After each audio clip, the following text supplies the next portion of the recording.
Hey guys, how's it going? My name is Joe. Welcome back to SNES recap number 78, I believe is what we're on. Covering Andre Agassi Tennis, Breakthru, Clayfighters Tournament Edition, Animaniacs, and Capcom Soccer Shootout. Starting with Andre Agassi Tennis. Generally speaking, it wasn't a bad game. It looked okay. The animations were smooth. The play was fast. It gave you a couple different choices of courts and players with different strengths and weaknesses.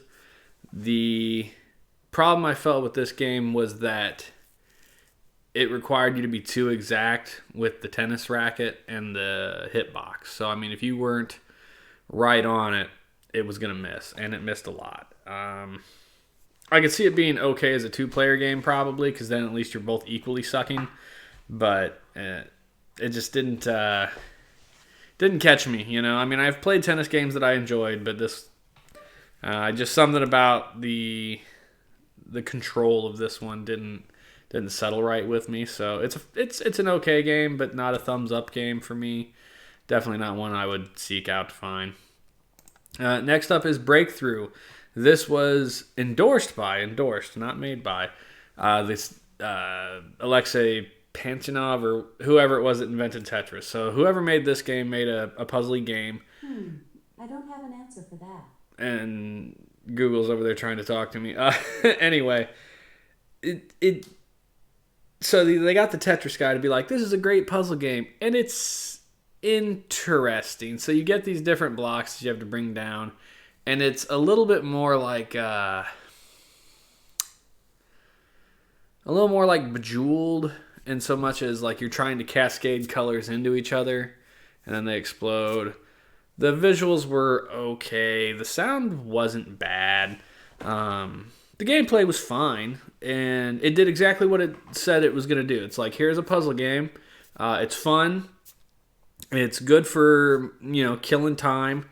It was mouse compatible, which would have been nice. I didn't use the mouse. I used the joypad. It wasn't a big deal. I don't think the mouse would really enhance or make the experience worse. There's 100 or some odd levels in this game. The game was fine. I enjoyed my time with it. I played it for an hour without thinking about it. So in so much as Tetris is that, I lose myself, and I lost myself in it. So I gave it a thumbs up because, it did good. It deserves a thumbs up. Is it the puzzle game I would run out and get? No. I would prefer to get the Dr. Mario Tetris combo for the Super Nintendo. Or Yoshi's Cookie. Yoshi's Cookie's so good. But Breakthru's fine puzzle game. I mean, you run across for a couple bucks if you're looking for a puzzle game. It's completely adequate. Thumbs up. Next up, Clayfighter Tournament Edition. I didn't give Clayfighter 1, the original release, a thumbs up, and I'm not giving this one a thumbs up either. There are some changed things in it, some special moves, some difficulty type things. They added a tournament mode, which is interesting, except, it's a bracket. It's the Swiss down bracket, but you pick one character, and then it just plays the other brackets by itself, and you don't even see the fights. It just says, these people win, and you go to the next round, you fight your next round, these people win, and then you go to the, so I think there's a max of 4 rounds you could fight. I think it would have been way more interesting for you to participate in once in each bracket, or in, each fight, and then, just when it gets down to the championship, it's here, pick which character you want to play. But it didn't. I said while recording it there weren't very many differences. I had a listener or a viewer type up a list of differences, and they're like, no, it's this, and this, and I'm like, okay. And they're like, but to be fair, you're right. It's not, they're all small changes, so it's nothing that you're going to play and go oh, it's a huge change. It just wasn't. I don't care for the aesthetic of Clayfighter. Give me Street Fighter. It's a thumbs down. There's the tournament bracket you can see. Next up, Animaniacs, action platformer based off of the Animaniacs show on Warner Brothers from the 90s cartoons. I picked a great video here. I had it paused for a hot minute. So, it's kind of reminiscent of the original Ninja Turtles video game where you can just change characters on the fly. You get all 3 of them on the screen. But the difficulty in this game ramps up so fast, and you can really only get hit that one time, and boop, it's back to the last checkpoint or what have you. And I didn't Didn't care for it. The jumps were real loose. So there's like a three-dimensional up-down plane, kind of like in beat-em-ups, you know? And the plane was real iffy on where you could be and what would hit and what wouldn't hit. And especially there's like a whole water level where you have to try to jump off of things into different planes, and that was real difficult.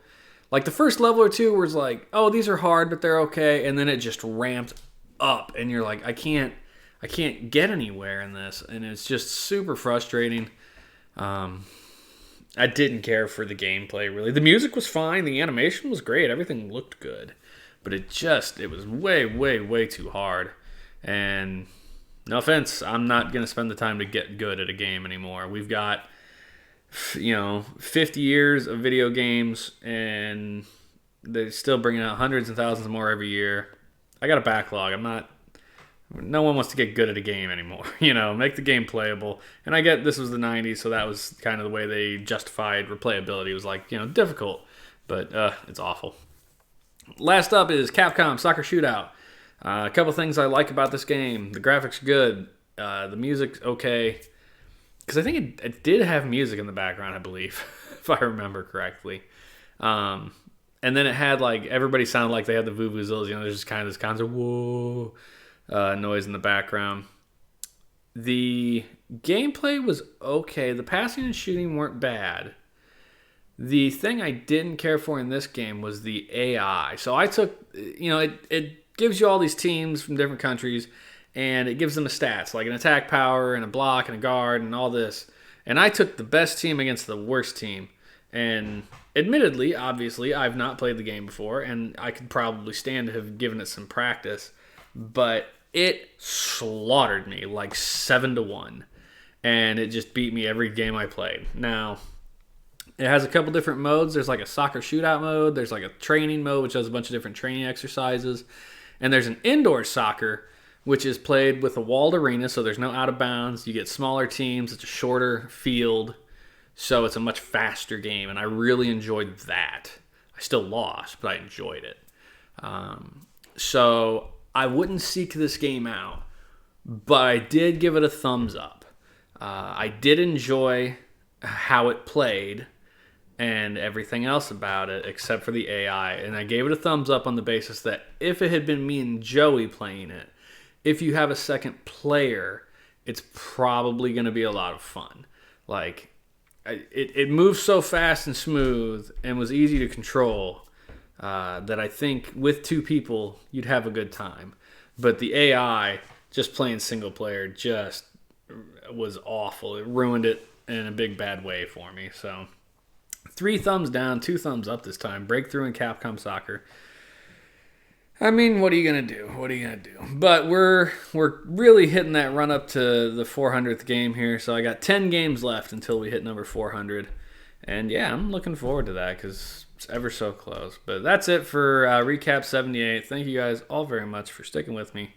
Watch me on Twitch and YouTube. I appreciate y'all. And have a nice evening.